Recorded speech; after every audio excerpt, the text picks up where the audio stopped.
Bonsoir à tous, bienvenue sur votre plateau. Encore rendez-vous avec une nouvelle semaine qui débute. On espère que ça s'est bien passé pour vous. C'est les vacances, bien évidemment. Mais il y a encore quelques problèmes dans le département, comme on le sait. D'ailleurs, aujourd'hui, nous devions parler des transporteurs.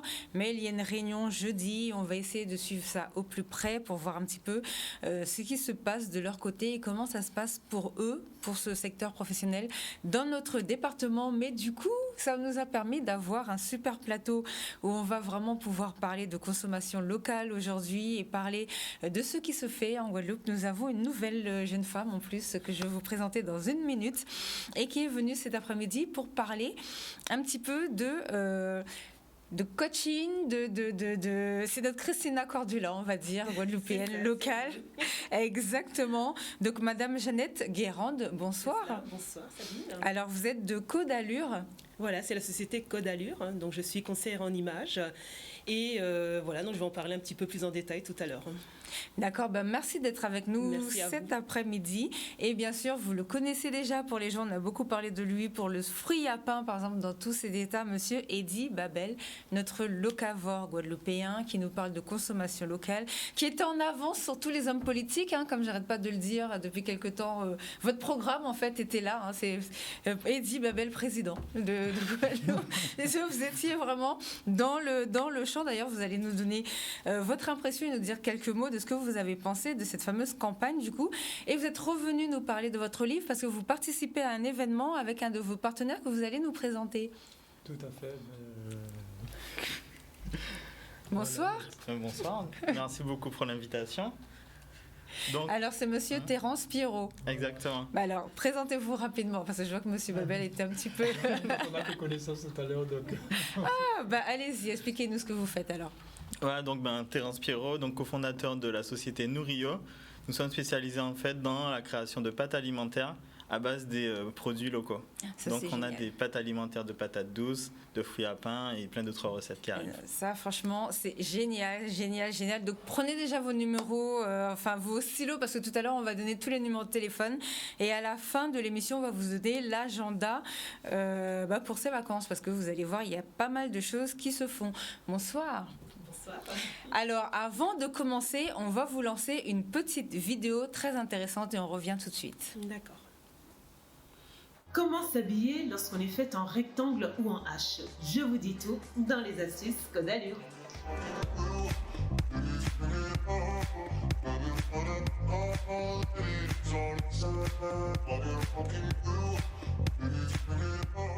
Bonjour à tous, bienvenue dans les astuces Code Allure, j'espère que vous allez bien. Pour ceux qui ne me connaissent pas encore, je suis Jeannette Guérande, je suis coach en images et relooking. Vous pouvez me retrouver sur les réseaux sociaux, Instagram, Facebook et également sur mon site internet où je poste régulièrement des articles. Et bien sûr, vous pouvez me retrouver dans les astuces Code Allure sur ma chaîne YouTube où chaque semaine je vous poste une nouvelle vidéo où je vous parle de tendances, de la mode. En ce moment, j'ai entamé le volet morphologie où je détaille toutes les morphologies et les types de vêtements qui seront les mieux appropriés.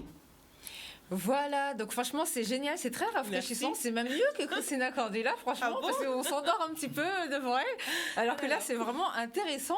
Alors expliquez-nous votre parcours et comment vous avez eu l'idée de faire tout ça, comment ça se passe?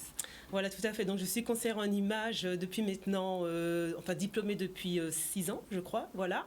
Donc j'étais salariée comme tout le monde et puis à un moment donné je me suis projetée et je me suis dit que voilà, il fallait quand même que je fasse un métier qui me correspondait un petit peu plus. Donc je passais par un bilan de compétences, ce qui m'a amené par la suite à me rendre compte que j'aimais beaucoup le contact avec les gens et tout ce qui concerne la mode, la beauté, etc. Et puis il y a eu des petits signes, des petites anecdotes dans mon quotidien qui m'ont vraiment fait comprendre, qui m'ont fait prendre conscience que j'étais faite pour ce métier parce que j'étais souvent sollicitée, que ce soit dans les magasins, on me prenait souvent pour la vendeuse. Lorsque j'essayais des vêtements, on me demandait mon avis. Donc je me suis dit mais il y a quelque chose à faire là. Et puis c'est vrai que c'est assez tendance en ce moment. Donc en regardant ce qui se passe à la télé, ce qui se passe un petit peu partout, plus les petits signes que j'avais autour de moi, je me suis dit je vais devenir conseillère en images. Et j'ai suivi une formation d'une année, une formation diplômante reconnue par l'État. Donc j'ai eu la chance de suivre cette formation à Easy Caraïbes, qui est restée 5 ans en Guadeloupe et qui est une annexe de EIDM, l'école de la mode à Paris. Donc voilà. Alors, Déjà, c'est génial parce qu'on n'arrête pas de faire des formations, nous, pour dire aux gens, surtout avec la crise en ce moment, qui peuvent faire des bilans de compétences et tout.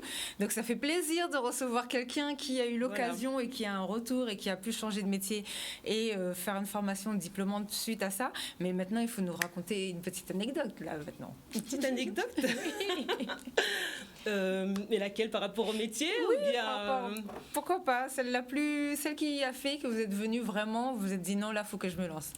Alors, en fait, c'est exactement ce que je vous disais tout à l'heure. Moi, c'est vrai que j'aime tout ce qui concerne l'écoute, la psychologie, etc. À côté de cela, effectivement, tout ce qui est mode et tout. Et par rapport à toutes ces personnes qui me sollicitent à chaque fois, je me suis dit, mais je vais me faire énumérer. Non, je vais en faire un métier et je vais vraiment pouvoir, de ce fait, aider les gens concrètement. Voilà. Alors, comment ça se passe ? Qu'est-ce que vous faites exactement ? Est-ce que les gens viennent vous voir ? Parce que là, tout à l'heure, pendant que vous allez nous expliquer ça, on va passer quelques vidéos où vous apprenez à des gens à marcher en talons. Alors, comment ça fonctionne ? Alors, moi, donc en fait, mon activité, c'est d'aider les gens, de les accompagner et de les aider à mettre en valeur leur image, à valoriser leur image. Donc, avec des outils que tout le monde connaît, que ce soit la morphologie, la colorimétrie, enfin, je pense que tout le monde en a entendu parler par rapport à tout ce qui se passe en ce moment à la télé, la détection de style. Et avec ces outils, voilà, je vais aider les personnes à se former et faire en sorte qu'elles aient la meilleure version d'elles-mêmes. Voilà. Et en fait, ce qui s'est passé lorsque vous parlez d'anecdotes, effectivement, je me suis rendu compte que lorsque j'accompagnais mes clientes, lorsqu'on passait à la phase accompagnement shopping et que du coup on devait acheter justement des chaussures, donc des talons, puisqu'on parle souvent de féminité dans le conseil en images, c'était toujours un problème.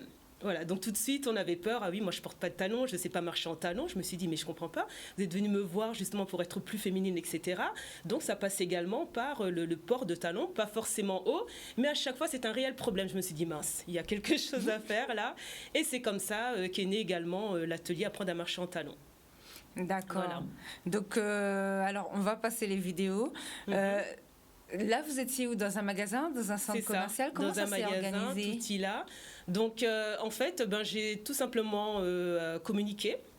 Et le retour a été super positif. Donc voilà, je me suis dit, mais effectivement, les gens ont vraiment besoin d'apprendre à marcher en talons. Donc voilà, ça s'est fait comme ça. Et puis c'est un atelier qui dure environ 2 heures. Voilà, où je parle également des différentes paires de chaussures à talons. C'est-à-dire, si jamais on a du mal à marcher en talons, il faut savoir que soit on va aller vers des compensés, soit on va aller vers des talons un peu moins hauts, soit des bouts carrés. Donc j'explique un petit peu tout ça pour que la personne comprenne que c'est tout à fait normal de ne pas savoir ou avoir mal lorsqu'on marche en talons, parce que déjà le pied n'est pas positionné correctement. Mais il y a des astuces. Donc que ce soit par le choix de la paire de chaussures, que ce soit par le fait de porter peut-être des semelles adéquates, etc. Et surtout la façon dont on va marcher en talons, parce que beaucoup de gens ne savent pas. Enfin, il faut décortiquer le pas. Et une fois qu'on a décortiqué le pas, on arrive à finalement à marcher d'une certaine manière pour avoir un petit peu moins mal. Voilà. D'accord. Alors, pour revenir à votre parcours, vous avez fait votre formation donc en Guadeloupe ? C'est ça. J'ai eu la chance de la faire en Guadeloupe. Ça, c'est génial. Mais oui, ça, c'est un signe parce que justement, en parlant de ça, excusez-moi sans vous couper. Allez-y. Donc pour cette reconversion justement, donc j'ai appelé l'école à Paris et je leur dis voilà comment ça se passe parce que moi j'aimerais intégrer votre école mais je suis en Guadeloupe, etc. Donc j'étais prête à partir pour une année et faire ma formation là-bas. Ils m'ont dit mais vous êtes en Guadeloupe ? J'ai dit bah oui. Mais vous savez qu'on a une annexe en Guadeloupe ? Pardon. Donc voilà, ça s'est passé comme ça et j'ai eu la chance de faire cette formation ici en Guadeloupe. Alors c'est dans quelle école ? Parce qu'au cas où il y a des gens qui veulent. Alors c'est Easy Caraïbes, mais ils sont restés 5 ans en Guadeloupe parce que la personne justement, la formatrice a été mutée à Paris justement et il n'y a pas eu de repreneur en fait. Voilà. D'accord. Donc moi je suis tombée au bon moment en fait. Et sinon, si d'autres personnes veulent profiter de cette formation, donc après ce sera sur Paris, mais voilà, il suffit de contacter EIDM, l'école de la mode à Paris, et puis voilà, ça peut se faire sans difficulté. D'accord. Et avant, vous travailliez en Guadeloupe, c'est pas comme si vous travailliez en France et que vous avez décidé de rentrer. Non, voilà, je travaillais en Guadeloupe, j'étais salariée en Guadeloupe. Donc comme quoi en Guadeloupe, on peut vraiment développer beaucoup, et il y a beaucoup de choses à développer. Absolument, il y a énormément de choses à développer parce que c'est vrai que je me suis dit, c'est vrai que que le conseil en image, c'est pas forcément... les gens le voient à la télé, ils en entendent parler, mais ils savent pas que c'est accessible ou que carrément que ça existe en Guadeloupe. Voilà, et c'est vrai que les personnes qui me contactent, c'est souvent des personnes, des Antillais aussi, Antillais métropolitains, il n'y a pas de souci, mais...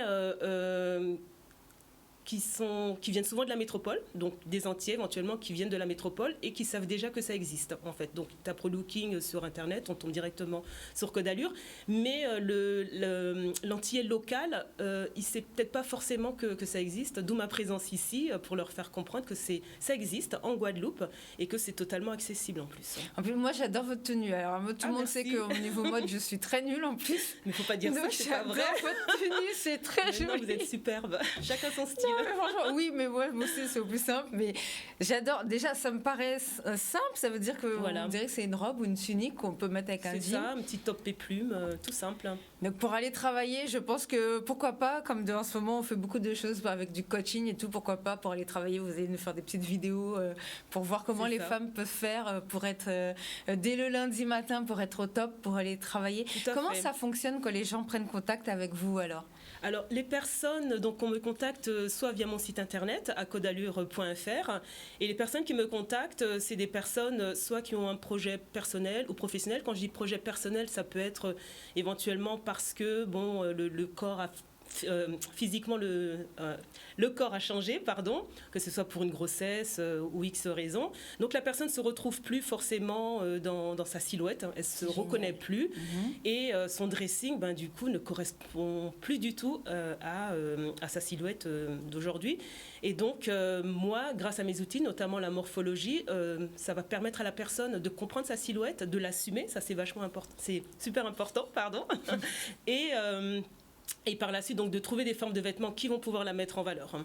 Voilà. D'accord. Et quel est votre regard sur notre société par rapport à ça? Est-ce qu'il y a beaucoup de choses à faire pour qu'on se remette, on va dire, à niveau, comme on sait que le monde, tous les pays sont en compétition, est-ce qu'il y a beaucoup de travail? Est-ce qu'au niveau de la mode, en plus à la fin, parce qu'il y a un syndicat de la mode qui a été créé aujourd'hui, donc on va en parler en fin d'émission. Je suppose que c'est quelque chose aussi qui peut vous intéresser par rapport à votre métier. Oui. Quel est votre regard? Alors moi, ce que je constate, c'est que l'image aujourd'hui, donc c'est vrai qu'on parle de mode, de tendance, etc. Mais je vais plus rester sur l'image. Et ce que je constate, c'est que l'image est vraiment importante aujourd'hui dans nos sociétés. Donc à tort ou à raison. Mais en tout cas, sachant que c'est comme ça, autant justement trouver des solutions pour pouvoir en jouer. Voilà, donc quand je parle d'image, je parle aussi de la première impression. Donc on sait très bien que lorsqu'on va se présenter à un entretien d'embauche, pour les jeunes, à un stage, etc., la première impression va vraiment énormément compter. Donc ça ne remet pas du tout en question les compétences. Donc on peut avoir des compétences, etc. Mais le problème, c'est que pour se démarquer des autres, il va quand même falloir apporter quelque chose. Et il faut savoir aussi que l'image, ça fluidifie la communication, on va dire. Ça permet de... le fait d'avoir une image qui nous ressemble, donc quand je parle d'image, c'est pas une image magnifiée, etc. C'est rester soi-même, en fait, avec un style qui nous correspond, un style qui va correspondre également à la situation, voilà, c'est important. Et je veux dire, si jamais vous allez à un entretien d'embauche habillé en tenue de soirée, automatiquement, vous n'aurez même pas besoin de dire bonjour. Vous êtes déjà catalogué et puis ça ne va pas pouvoir se passer correctement. Ouais, voilà, c'est un exemple. Il ne faut pas aller trop loin dans la tenue. Voilà, il ne faut pas aller trop loin. Il faut que ce soit cohérent. Donc ça joue vraiment sur beaucoup de choses. Et donc quand je parle de communication, c'est une communication non verbale en fait. Et on sait à quel point l'image est importante dans la communication non verbale. Oui, ça, effectivement. Alors, il y a un point que j'ai beaucoup entendu parler là, pendant les élections, c'est au niveau des tenues pour hommes, par exemple. Tout le monde, nos hommes politiques, ils sont toujours en costume, alors qu'on a quand même des stylistes qui font des tenues pour hommes. Est-ce que vous pensez qu'au niveau de l'image, c'est quelque chose qu'il faudrait qu'on améliore, ça aussi, pour inciter nos hommes à être habillés plus un petit peu à la guadeloupéenne, plus, pas forcément décontractés, mais trouver quelque chose qui nous correspond en termes d'image de notre société. Est-ce que vous pensez que ça, c'est quelque chose... parce qu'il y a un débat qui s'ouvre dessus. Donc, est-ce que vous pensez que c'est quelque chose qui peut être mis en place? Alors, je pense que ça peut être mis en place. Le problème, c'est qu'on est quand même conditionné. Voilà. On Ben, est ça revient. inconsciemment conditionné. Et je ne suis pas sûre qu'un homme politique qui se présente en short, Non. en exagérant bien sûr, Non, voilà, non, oui, avec non. des habits justement qui ne sont pas formels, parce que quand on parle de code vestimentaire, c'est ça en fait. C'est-à-dire que le vêtement qu'on va porter va devoir correspondre à la situation dans laquelle vous êtes. Donc le costume, pour qu'on porte le costume, cravate, etc., c'est tout simplement parce que ça donne l'impression d'être une personne Oui, sérieuse. ils sont obligés de rester Voilà, dans le c'est code, ça. Donc même si je pense que si je parlais de communication, je ne suis pas sûre qu'une personne qui ne soit pas habillée, enfin quand on parle d'homme politique, qu'une personne qui ne soit pas habillée dans ce qu'on connaît, c'est-à-dire le costume, etc., la petite chemise à rayures et tout ça, qu'on aura envie de l'écouter. Voilà. Mais ça, c'est parce qu'on est conditionné. On est conditionné et on a toujours vu les hommes politiques de cette manière-là, l'autorité, le pouvoir, etc. Donc, je pense qu'on aurait du mal à se concentrer, à écouter une personne qui ne rentre pas dans ce cadre-là. D'accord. Voilà, mais c'est intéressant. inconscient, c'est inconscient. Et moi, c'est vrai, moi je suis d'accord avec vous, ce serait bien que les personnes... comment dire ça, que le style vestimentaire de la personne représente également la personnalité. Ça, je trouve que ce serait très bien, notamment quand on s'adresse aux jeunes. Je pense que le costume, etc., n'est pas forcément adapté. Parce que j'ai beaucoup entendu le fait que ce ne soit pas des styles guadeloupéens. Parce que c'est vrai, par exemple, pour les chemises, on a beaucoup de stylistes guadeloupéens qui font des chemises. Après, est-ce que ça pourrait correspondre? Ça, c'est ma grande question. Donc, c'est pour ça que je voulais savoir ce que vous en pensez. Mais c'est vrai que je pense que c'est un sujet, peut-être, qu'il va falloir développer une industrie, pourquoi pas du textile. Avec, tout à fait, ce serait bien. Ouais, ça mettrait une petite touche de gaieté, d'originalité. Oui. Donc, ça peut apporter un plus, effectivement. D'accord. Et au niveau des budgets, comment ça se passe? Par exemple, une femme qui vient vous voir, qui a un entretien d'embauche, qui voudrait faire... une sélection de vêtements à acheter pour pouvoir travailler, mais elle a un budget très serré. Comment ça fonctionne? Est-ce que vous arrivez à gérer aussi ces genres de situations?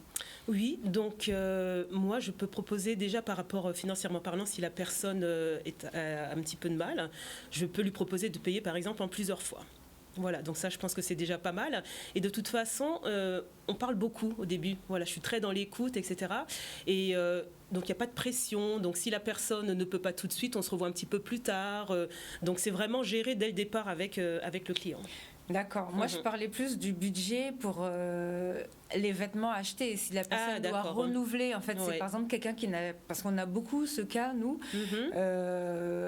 Comme on est une émission pour les entrepreneurs, disons, je prends l'exemple de quelqu'un qui sort du chômage et qui veut justement voudrait travailler, mais qui a un petit budget. Est-ce que vous arrivez à accompagner pour que la personne puisse avoir les bons vêtements, mais elle ne pourra pas acheter, par exemple, une dizaine de vêtements pour pouvoir tenir le mois?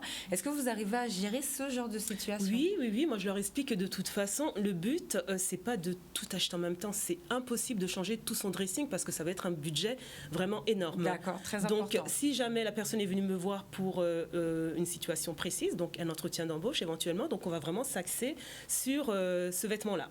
Mais en amont, il y a toujours une petite formation, donc c'est-à-dire elle va savoir quels vêtements pourront le mieux lui convenir, quelle couleur éventuellement, et en fait, avec cette formation-là, elle pourra même se débrouiller par la suite toute seule, en fait. Voilà. Donc nous, au début, on va s'axer uniquement sur sa demande, et par la suite, petit à petit, donc soit elle me recontacte et on fait un petit accompagnement shopping et on achète ce qu'il faut petit à petit. Mais non, justement, je préconise toujours à mes clients de pas se lancer dans... De pas tout de suite courir après mais non, mais c'est pas possible. C'est pas possible. Pour aller acheter voilà, des tout à vêtements fait. pour Et travailler. de toute façon, c'est quasiment impossible parce que le but, c'est d'y aller de temps en temps, parce que lorsqu'on a quelque chose en tête, qu'on a une idée précise d'un vêtement, on ne le trouve pas forcément. Voilà, donc le but, c'est de regarder comment on fonctionne dans son quotidien. Est-ce qu'on est quelqu'un qui bouge beaucoup? Est-ce qu'on est au bureau, etc. Et de faire en sorte que petit à petit, le dressing corresponde justement à notre façon de fonctionner.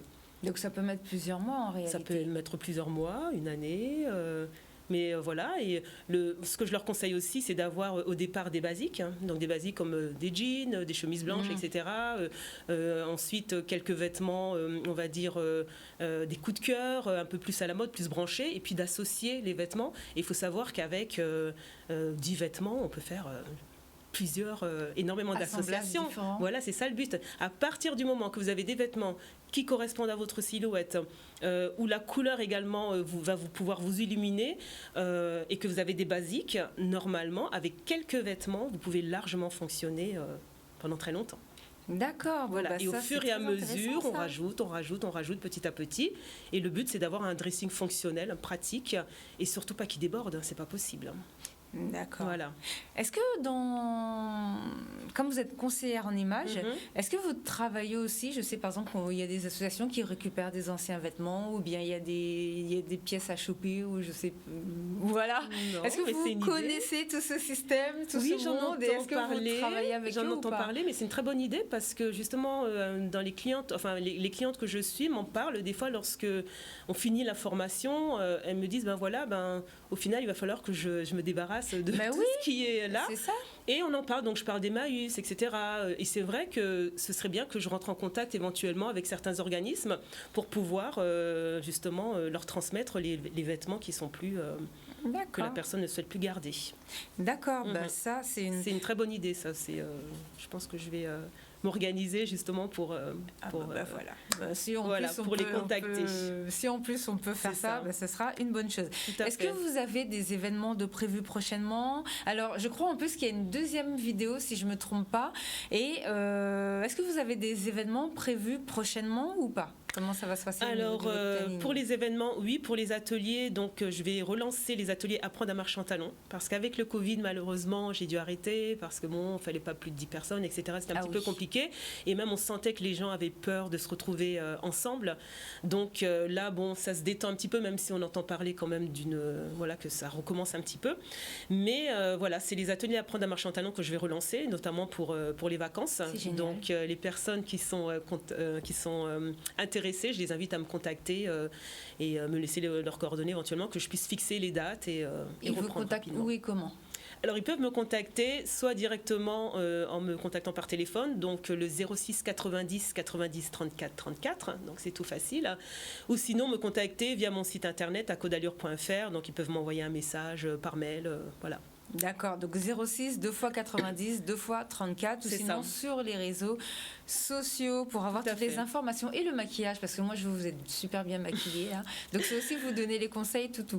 Alors c'est vrai que j'ai une formation de make-up artiste parce que j'estime que dans le conseil en image il va falloir quand même donner de bons conseils, etc. Et j'avais donc effectivement mis en place la prestation de cours d'automaquillage, etc. Mais au final, je me rends compte que je ne suis pas une professionnelle du maquillage et je préfère donc je préfère travailler avec des partenaires, voilà, comme les coiffeurs, parce que je ne suis pas coiffeuse non plus, le maquillage notamment. C'est vrai que ça me plaît beaucoup, mais je sens que j'ai quand même des lacunes comparées à ces professionnels qui font leur travail déjà très très bien. Donc c'est vrai que dans une formule, je peux éventuellement maquiller une personne parce que je l'ai déjà fait, il n'y a pas de souci.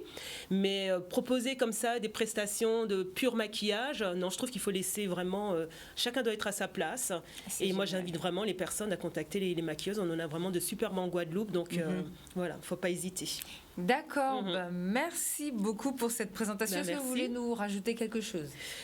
Juste dire à tout le monde, aux personnes qui sont intéressées, aux personnes qui sont embêtées justement par leur look, par leur style et que ça leur crée des blocages au quotidien, que ça les empêche de réaliser leurs projets professionnels ou autres, de ne pas hésiter, qu'elles peuvent me contacter et je serai ravie de les recevoir et même si ça aboutit pas à une prestation, je suis très à l'écoute, donc parler de ces petits soucis, de ce qui dérange, ça fait toujours du bien aussi, donc je les invite vivement à me contacter. Bon, c'est très bien. Donc, nous avons notre conseillère en images guadeloupéenne pour les Guadeloupéens et qui va pouvoir nous embellir nous toutes. Et messieurs aussi, vous allez passer aussi, parce que là, il y a des choses à revoir aussi. Bon, rien ne va. J'ai beaucoup entendu parler des vêtements pendant cette campagne. Non, rien ne va. Après, il n'y a pas de pression. Oui. Il n'y a vraiment pas de pression. C'est juste de se retrouver retrouver son estime de soi et être en accord avec soi-même, quoi, tout simplement. Voilà. Ah bah voilà, voilà. Ça me fait penser en plus, en ce moment, comme vous le savez, on a lancé une chronique avec Gilles Casimir et nous sommes sur l'estime de soi. Donc c'est très bien, on est dans la continuité. Donc la semaine prochaine, on va faire notre deuxième volet avec lui, puisqu'on est avec lui jusqu'à la rentrée normalement. Donc on va pouvoir continuer sur tout ça et ça, on va vous faire revenir. Tiens, comme ça on va apprendre 2-3 mots, avec des petits ateliers en place, ça va être sympa. Alors Monsieur Babel, bonsoir, notre locavore. Bonsoir. Alors vous avez vu que la campagne, comme je disais la semaine dernière, donc j'ai reçu Monsieur Henri Bestoquet, donc vous connaissez peut-être déjà, et qui parlait aussi, qui a écrit un livre il y a une vingtaine d'années sur l'économie locale et sur le comportement de nous, notre comportement à nous consommateurs guadeloupéens. Donc vous, comme je disais tout à l'heure, vous avez vu que finalement c'est vos idées qui ont gagné, on va dire, vos idées ont gagné. On commence à parler de manger local, de consommation locale et de développer tout ce qui est local en Guadeloupe. De plus en plus, et c'est une très bonne chose parce qu'on a tout ce qu'il faut autour de nous pour aller dans ce sens, donc pourquoi pas. Alors quel est votre regard dessus? Parce que vous, ça fait plusieurs années que vous faites des conférences justement sur ce thème. Vous avez fait plusieurs livres qui parlent de notre consommation locale, de tout ce qu'on peut produire, très important, tout ce qu'on peut transformer avec, que ce soit le fruit à pain. Là, de toute façon, vous avez fait un livre sur les farines, donc toutes les farines exactement les farines de tubercules que l'on peut utiliser donc pour faire des gâteaux, pour faire des glaces, franchement, vraiment, il est génial le livre. Alors moi, je l'ai pas ramené aujourd'hui, mais je l'ai, j'ai déjà mis plein de recettes en exécution. Quel est votre regard sur ça et du coup, quel est votre point de vue, puisque ça fait longtemps que vous travaillez sur ce sujet-là? Bien sûr, moi je trouve que c'est une très bonne chose déjà, parce que c'est vrai que souvent on pense qu'il n'y a pas, surtout pour les jeunes, qu'il n'y a pas grand-chose à faire ici, et quand les jeunes arrivent, voilà, qu'il n'y a pas de travail, et quand ils arrivent au bout du circuit scolaire, donc ils ont plutôt envie d'aller voir ce qui se passe à l'extérieur, alors qu'on a un vivier ici qui est important, qui est très riche, et avec ce qu'on a, on peut développer beaucoup de choses, et notamment dans l'alimentation. Mm-hmm. Alors justement, vous êtes venu parce que vous participez à un événement, donc vous êtes venu avec Monsieur Terence Pierrot. Donc rebonsoir. Bonsoir. Qu'est-ce que c'est que votre événement? Parce que ça a l'air très intéressant. En plus, on a l'affiche, on va mettre l'affiche. Expliquez-nous ce que vous avez mis en place. Oui, c'est la journée agricole, en fait, c'est l'appel de la terre. C'est une rencontre solidaire avec les acteurs donc, de l'agroalimentaire local. Donc c'est ce mercredi 14 juillet. Donc ça dure, c'est toute la journée. C'est vraiment pour aller à la rencontre des différentes personnes qui font des produits locaux. On a autant de l'agroalimentaire que du cosmétique ou de l'artisanat. Alors, par exemple, si je prends, parce que j'en profite, si je prends cosmétiques, ce sont des cosmétiques faits avec nos produits ici, exactement. Un petit peu comme ce que fait Miska et tout au niveau des produits pour cheveux, qui d'ailleurs, je rappelle, Miska a été primée à l'international plusieurs fois et utilise nos produits locaux pour faire pousser les cheveux de toutes sortes, loxés ou pour hydrater. Alors, comment vous les avez trouvés et qu'est-ce qu'ils font? On les a trouvés par nos recherches diverses et aussi différentes rencontres dans notre vie, sur les salons, sur Instagram, sur Internet, dans les magasins. Et l'idée, c'est vraiment de pouvoir exposer tous ces talents en fait, qui créent de la valeur à partir de ce qu'on a chez nous. Donc, pour nommer quelques exposants, c'était important pour nous d'avoir déjà Monsieur Babel avec nous, avec son expertise. On a aussi Raymond Coudou qui est à l'exploitation bio depuis 2009. On aura Santi Alice qui est plus sur les sirops, les jus. Mm-hmm. Il y a Sweet Home, plus sur les tisanes. Et il y en a encore plein d'autres donc, qui créent pas mal de produits super intéressants et qu'on se doit de valoriser et de consommer aujourd'hui. Alors, vous êtes cofondateur de Nourio. Alors, est-ce que vous pouvez vraiment développer et nous expliquer ce que c'est? Parce que ça, c'est très intéressant comme concept. D'accord, Nourio, donc c'est une société que j'ai cofondée donc, avec mon associée Émilie, qui a vraiment pour mission de créer des aliments du quotidien, mais à partir des terroirs tropicaux, donc vraiment de ceux qui poussent chez nous.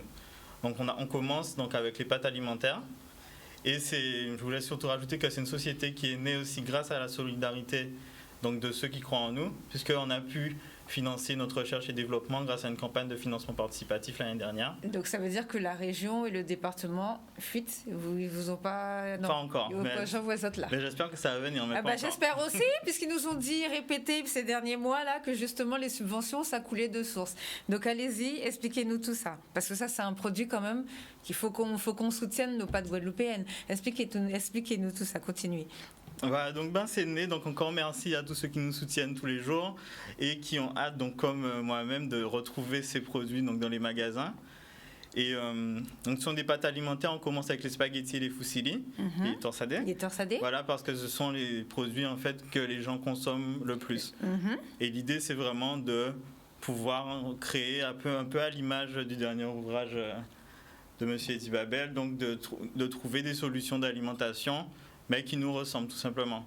Donc qui sont à base de notre environnement et de pouvoir en fait trouver cette autonomie alimentaire, si je peux dire, qui au final devient une évidence partout dans le monde.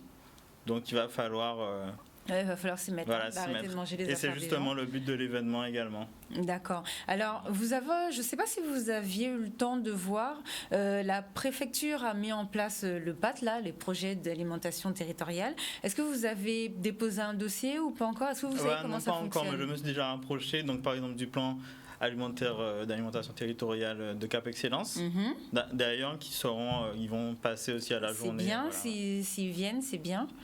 Et du coup, comment on fait des pâtes avec nos produits locaux? Déjà, on a nos petits secrets. Ça, c'est normal. Mais je veux dire, comment vous avez l'idée et comment vous faites, comment ça fonctionne? Est-ce que ça crée beaucoup d'emplois? Est-ce que c'est long? Comment ça fonctionne? Parce que ça, vous pouvez nourrir tous les Guadeloupéens là, avec vos pâtes. On espère, mais pour l'instant, comme c'est encore un produit qui est plus cher que les pâtes de blé, donc c'est ce qui est un peu embêtant. Mais pour arriver vraiment à cette autonomie alimentaire, selon moi, il faut passer par d'abord les gens qui ont plus de moyens, qui eux vont pouvoir en fait créer vraiment la consommation locale, parce que souvent ça coûte plus cher, donc on compte vraiment sur ceux qui ont plus de moyens pour donner le premier pas. Donc c'est eux qui vont vraiment pouvoir faire la différence. Et ensuite, lorsqu'il y aura davantage de ventes chez tous les producteurs locaux, le prix va pouvoir diminuer et au final on va pouvoir, avec la quantité, alimenter tout le monde. C'est fait à la main ou de manière industrielle pour l'instant, un peu comme en Italie? Voilà. Pour l'instant, on est en production artisanale, mais on est en train de mettre en place une production industrielle, parce que le but c'est vraiment d'avoir une production industrielle. Voilà. D'accord. Et au niveau des écoles, est-ce que vous avez déjà travaillé avec eux ou bien eu l'idée ou bien décidé de mettre des choses en place avec eux ou pas? On a eu l'idée, mais on n'a pas encore commencé à travailler avec eux. Comment vous avez trouvé je sais que vous êtes partout, vous n'arrêtez pas de m'envoyer plein d'événements. Si je pouvais tout suivre, ça serait magnifique en plus. Comment vous avez trouvé ce jeune homme que vous nous avez présenté aujourd'hui? C'est parfait, c'est très bien. Donc lui, il a tout compris, donc il sait qu'il y a du potentiel autour de lui, donc il va les utiliser pour pouvoir les proposer à la population. Comment vous réagissez quand vous voyez que ce que vous disiez déjà il y a 20 ans, aujourd'hui les gens font des événements, parce que je suppose que vous êtes plus jeune que Monsieur Babel quand même. Je suppose. Voilà, donc c'est une fierté quand même pour vous, non? Oui, tout à fait, bien sûr, c'est une fierté. Allez-y, expliquez-nous tout ça. Ça me montre aussi que le travail que je fais donc, commence à payer et qu'on prend conscience au fur et à mesure que le temps avance, qu'on prend conscience que ce qu'on a autour de nous est bien. On n'a rien à envier à ce qui vient de l'extérieur. Et c'est vrai que, quelque part, la mondialisation nous a quelque part un petit peu formaté par rapport à tout ce qui sort de l'extérieur. Et on s'est détaché de notre environnement. Et on fait ce petit retour, justement, de son environnement déjà pour notre santé, parce qu'on est tous à la recherche du bien-être et de la santé. Et si on veut être en bonne santé, il faut privilégier les produits qui sont proches de chez nous, donc qui ne subissent pas trop de manipulations, trop de produits chimiques et trop de temps aussi pour arriver jusqu'à chez nous et pour notre consommation journalière. Surtout qu'en ce moment, on arrive au niveau de nos politiques sur une histoire de consommation au plus près, pour cette histoire de carb-bio, les aliments carb-bio, je ne sais plus comment on dit, ceux qui utilisent le moins de carbone, les aliments carb-bio centrés, ou je ne sais plus comment on dit ça, je vérifierai. car biosourcé, un truc comme ça. Biosourcé et puis zéro carbone. Voilà, exactement, c'est tout à fait ça, zéro carbone. Donc, ne serait-ce que par rapport à cette histoire de zéro carbone, normalement, vous devriez pouvoir essayer de vous rapprocher de la région. Tiens, on va essayer de les appeler. Et après, vous allez venir vous tout nous rapporter. Voilà. Avec plaisir. Vous allez faire ça. Et après, vous allez venir nous voir pour savoir comment ça se passe. Mais je sais qu'en ce moment, normalement, alors, bon, je sais aussi qu'ils ont mis en place la consigne, enfin, qu'ils vont mettre en place, puisque ça fait partie du programme La Consigne, pour tout ce qui est les petits pots, donc soit pour bébés, soit pour éviter tout ce qui est pollution aussi autour de nous. Donc il faudrait voir peut-être pour les emballages, peut-être vous pouvez vous renseigner, parce que ça se passe comment vos emballages? Pour l'instant, vous les faites venir? Ah oui, pour l'instant, oui. C'est du plastique pur? C'est surtout du 40 ans. D'accord. On travaille sur du 40 ans et sur l'alimentaire. Mais c'est vrai que à des fins marketing, quand même, comme ce sont des pâtes alimentaires, le client veut voir le produit. Donc on est obligé de mettre une petite fenêtre en plastique. D'accord, franchement ça c'est vraiment un beau projet. Alors vous êtes membre, tout à l'heure vous me disiez que vous êtes membre de l'APDEC, donc l'association pour la production durable en Guadeloupe. Donc l'association qu'on a montée donc, avec d'autres amis agriculteurs et agrotransformateurs pour pouvoir créer ce genre d'événement comme l'événement de mercredi, de mise en relation avec les acteurs, les rencontres avec le public, créer des synergies.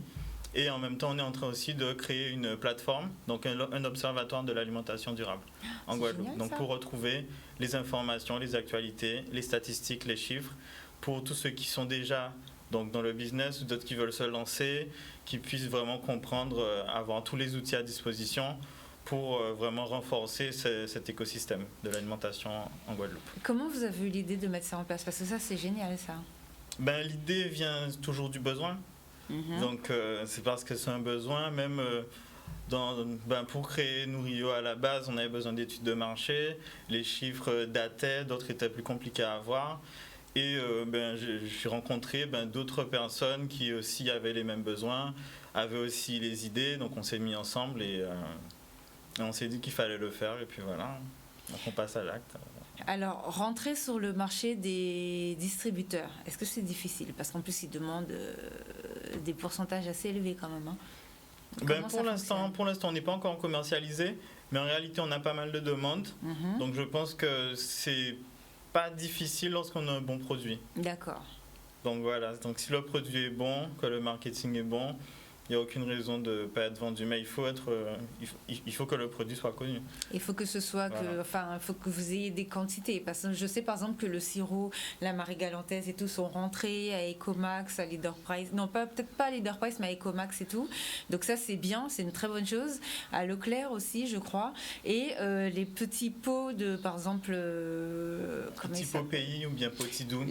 Voilà. Donc ceux-là commencent à rentrer. Les pots les condiments là, je sais plus comment ça s'appelle, j'adore, à chaque fois j'achète ça, le piment végétarien est trop bon, la sauce pickles et tout, et eux aussi sont rentrés dans les magasins, mais il y a encore trop d'artisans ou d'agro-transformation qui me disent que c'est compliqué et qu'on leur demande, que c'est cher par rapport au pourcentage. Oui, donc ça peut être cher, mais aussi j'allais rebondir sur le problème des quantités. Des fois on peut croire que c'est un frein, mais en réalité il faut apprendre à consommer ce qui pousse chez nous. Donc c'est aussi un problème de mentalité, de vouloir retrouver des stocks, alors qu'en vérité sur le champagne ou sur le vin, chaque année il y a un cru, chaque année il y a une production, on transforme ce qui a été produit. Donc si aujourd'hui par exemple, si nous on va être par exemple sur les pâtes alimentaires d'Igname, on va travailler sur ces ignames-là, il n'y en a plus, on passe à un autre cru. Voilà, donc c'est une question de cru. On arrive à faire 3 millions d'euros à envoyer à Mouette par an tous les ans, donc on pourrait le faire, ça, franchement. Voilà, donc il faut aussi changer aussi cette manière de penser, donc il faut transformer ce qui pousse. Il ne faut pas faire pousser pour transformer. Oui, il faut respecter le cycle des saisons et le rythme, notre rythme alimentaire classique. Exactement. Vous vouliez rajouter quelque chose? Là, je dirais que depuis le temps qu'on parle de développement durable, on entre vraiment dans le développement durable, en espérant que ça va évoluer et que ça va continuer dans le bon sens. Parce que c'est vrai que développer durablement, c'est vraiment développer ce qu'on a autour de soi et travailler avec les outils qu'on a. D'accord. Et quand on consomme local, justement, on fait un acte écologique. Mais non seulement on fait un acte, j'arrête de le répéter, vous avez entièrement raison, non seulement un acte écologique, mais en plus on développe de l'emploi. Moi, il faut qu'on arrête de me dire on a grandi le port à je sais pas combien qui fait toute la Guadeloupe, et après on me dit il n'y a pas de chômage et c'est pollué, il y a des trucs partout par terre. Ben, c'est normal. Donc on peut pas avoir le beurre, l'argent du beurre, la fermière, tout ce qui va avec. Donc effectivement, il faut consommer local. Ouais. Ça, il n'y a pas de et en plus pour sa propre santé aussi. Oui. C'est important en fait de penser à soi. Donc c'est un acte écologique, mais c'est aussi un acte pour son bien-être personnel, pour sa santé et pour se protéger des maladies. Exactement, entièrement d'accord. Ouais. Donc vous en pensez quoi, vous? Ben, on est complètement dedans, en fin de compte, des maladies, justement, parce qu'on le vit au quotidien. Hein. Mm-hmm. On le vit au quotidien. Et moi, je dis souvent que bien manger, c'est manger local. C'est vrai. Et ça, il n'y a pas à chercher. Hein. Même quand on veut faire un régime, on cherche plein de choses, plein d'astuces, plein de recettes miracles. Mais c'est le consommer local qui nous apporte souvent la solution. Et la solution, elle est là, elle est disponible. Et elle n'est pas forcément si chère que cela. Et elle est là. C'est ça le pire. Et elle est beaucoup plus saine que ce qu'on va retrouver qui vient de l'extérieur. Parce qu'on a la maîtrise, on a plus de maîtrise sur ce qu'on voit, sur le commerçant ou l'artisan qui est proche de nous, avec lequel on va pouvoir échanger, qu'on va poser des questions, que celui qu'on ne voit pas, qui nous propose des produits et qui sort d'un petit peu de partout. Mm-hmm. On ne sait pas comment c'est fait, comment c'est cultivé, comment c'est transformé. On n'a pas de retour et de visibilité en fin de compte sur ce qui vient vraiment de l'extérieur. Et bien souvent, on ne prend pas le temps de lire les étiquettes, on achète et puis voilà. Alors vous, dans votre livre, en plus, vous aviez des recettes de pâtes? Oui, il y a quelques recettes de pâtes. Est-ce que parce que je sais que des fois vous faites des ateliers, est-ce qu'il y aura peut-être des ateliers avec les pâtes faites en Guadeloupe où vous allez pouvoir nous faire déguster des choses ou pas? Pourquoi pas. Vous n'avez pas encore établi le programme, vous ne nous dites pas? Non, pour l'instant, je continue encore à travailler sur le fruit à pain et notamment D'accord. Je vais aussi développer avec les gaufres. Effectivement. Les gaufres qui sont faites avec plusieurs types de farine. Et ce sont des préparations qui sont très simples, qui sont accessibles même pour les enfants, qui peuvent aussi les fabriquer. Donc je fais aussi avec les enfants des fois. Et donc ça va évoluer petit à petit. Donc essayer de décliner quelques recettes qui sont dans l'ouvrage pour faire découvrir un petit peu tout ce qu'on peut faire avec nos farines locales. Parce que souvent on me dit ouais mais on ne peut pas faire des produits avec une production avec 100% de farine locale, par exemple une pâtisserie ou autre. Et alors que c'est faux. On peut très bien faire des repas, des préparations, même en pâtisserie ou même en viennoiserie, avec des produits qui sont faits avec 100% de farine locale. En plus, ça évite les problèmes de gluten, on en avait parlé l'autre jour. Exactement, parce qu'il n'y a pas de gluten dans toutes les farines de tubercules et c'est meilleur pour la santé. Exactement. Donc franchement, pourquoi on se plaint? En fait, on cherche nous-mêmes nos propres problèmes. Hein. Ben oui, sans cesse. Tout le temps, désespérément. Alors, ça se passe comment mercredi? À quelle heure ça commence? À quelle heure ça finit? Où est-ce que ça se situe? Comment il faut faire pour s'inscrire? Est-ce qu'il vous reste encore des stands pour des gens qui veulent participer? Comment ça fonctionne? Alors, ça commence à 9h du matin. Avec l'accueil, il y a l'accès donc au stand, il y a des balades en charrette. En vrai, il y a pas mal d'animations. Balade en charrette à l'ancienne? Voilà, charrette à Cabril, charrette à Bef aussi. Faut envie de voir ça. Ah oui. Non, mais vraiment, franchement, c'est pour tous les âges. Donc, il y aura du coca, il y aura des artistes invités. Donc, je vais les nommer rapidement. Il y a Sirio, il y a Kaides, TG, MC Canis, Stedman, La Rose. Donc, ils vont proposer donc, sur la scène à midi et le soir donc leurs prestations. Il y a DJ Zip aussi pendant la journée. Il y a qu'est-ce qu'on a encore? DJ Zip. Et le repas du midi. Voilà, le repas du midi qui est le point culminant de la journée avec je ne veux pas dire 95%, mais on va dire 100% local, sauf le riz. Voilà, puisque mais bientôt on fera notre propre riz. Et comme ça, je crois qu'il y en a déjà qui s'y sont mis, mais il y en a qui s'y sont mis. Voilà, mais voilà. Ça donc aussi, il faut soutenir, il faut développer. Ouais, donc là, on atteint nos objectifs vraiment bientôt d'alimentation vraiment locale. Donc c'est le moment de venir soutenir, de découvrir ceux qui font des choses intéressantes. Il y aura aussi du stand-up avec qui Jean Touveille aussi, qui sera là. Qu'est-ce qu'on a encore la tombola, le goûter, des stands. Il y a quoi à gagner pour la tombola?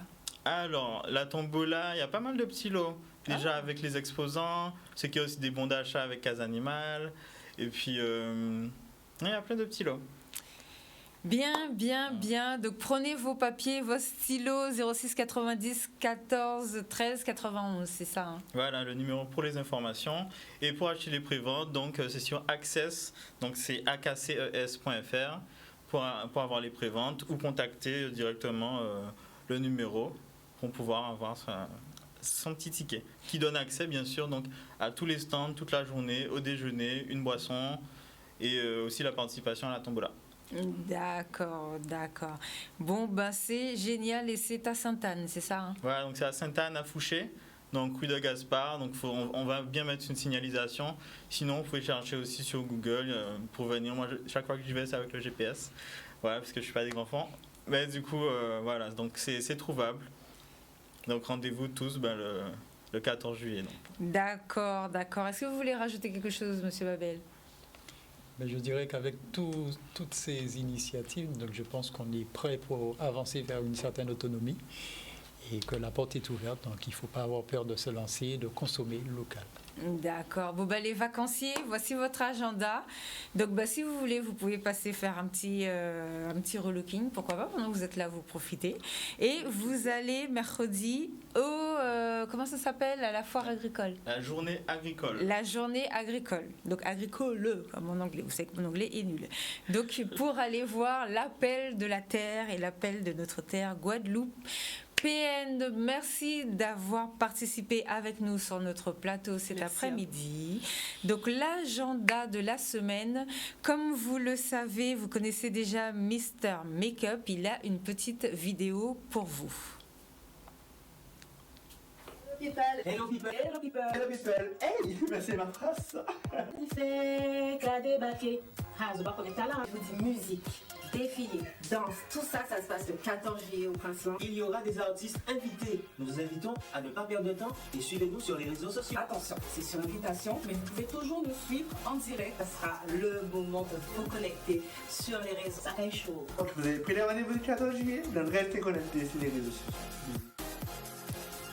Alors voilà l'inauguration le mercredi 14 juillet à 2021 de 19h à 23h. C'est une nouvelle association au Gosier et qui s'appelle, comme vous l'avez entendu, Libé Diffé. Donc Sakai Show, connectez-vous et vous allez pouvoir entrer en contact sur les réseaux sociaux avec Mister Makeup Artist Torrent Luigi.